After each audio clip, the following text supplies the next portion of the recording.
Hey everyone, this is Eric from SlickFab Performance, and I just wanted to try and clear up some of the confusion about the differences in the VTEC and VCM systems of the J35Z2 automatic and J35Z3 manual engines in the 8th gen Accords. I'm not going to get too much into how the valve train works, but to put it very simply, these are your cam lobes, and they operate a rocker system which opens your intake and exhaust valves in the engine. So the shape of these is what dictates how high they open and for how long they open, which is called the lift and the duration.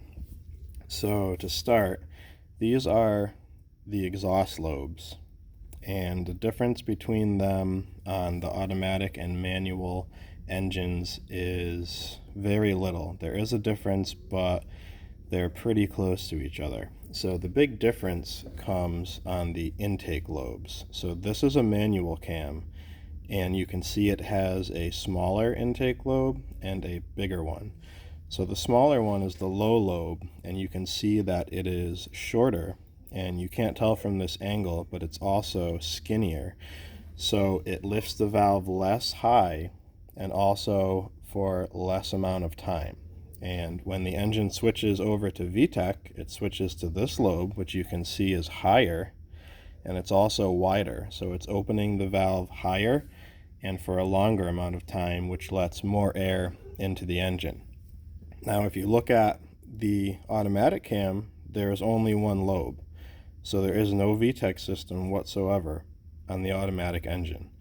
Now, this cam lobe is bigger than the manual cam low lobe, and it also lifts the valves just as high as the VTEC lobe on the manual cam.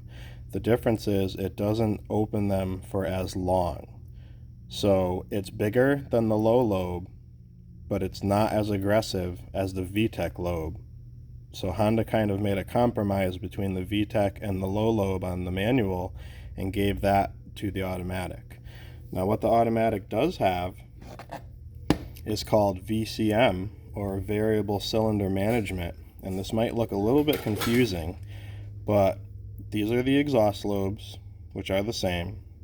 This is the intake lobe, still one intake lobe, which is the same. The difference is there's these three lobes here, which are actually round. So when the rockers are riding on these, they aren't opening the valves at all. So when VCM is activated, it actually stops opening the valves, and it also shuts down fuel to those cylinders, which is what saves fuel when it's in that mode. Now, the J35Z2 has the ability to shut down cylinders 1, 2, 3, and 4. So it basically switches between shutting off a whole bank, so it runs as an inline 3-cylinder, and it can also shut off the N2 cylinders of each bank, and it runs as a V4 configuration. So here's a little bonus tidbit. I see a lot of people talking about having tapping and noisy valve train issues on their J Series V6. Honda has been notorious for not hardening their camshafts properly, and what you get is this damage here. This is where the rocker is rolling and riding on all the time, and you can see that it's starting to damage this cam lobe, and it's getting all pitted. And as this gets worse and worse, it gets noisier and noisier. Every time this cam turns and touches this rocker, it's going to make a noise. So everyone with a noisy valve train, this is one thing to look for, is damaged cam lobes. So now that I've explained very simply how the cams work, I can also explain how the SlickFab Performance camshafts actually add performance to the engine. So again, we have the exhaust lobes, we have the VTEC high lobe, and we have the low lobe. The difference is the SlickFab Performance lobes are a lot bigger. So they are lifting the valves higher, so they have more lift, and they also open them for a longer period of time, meaning they have more duration.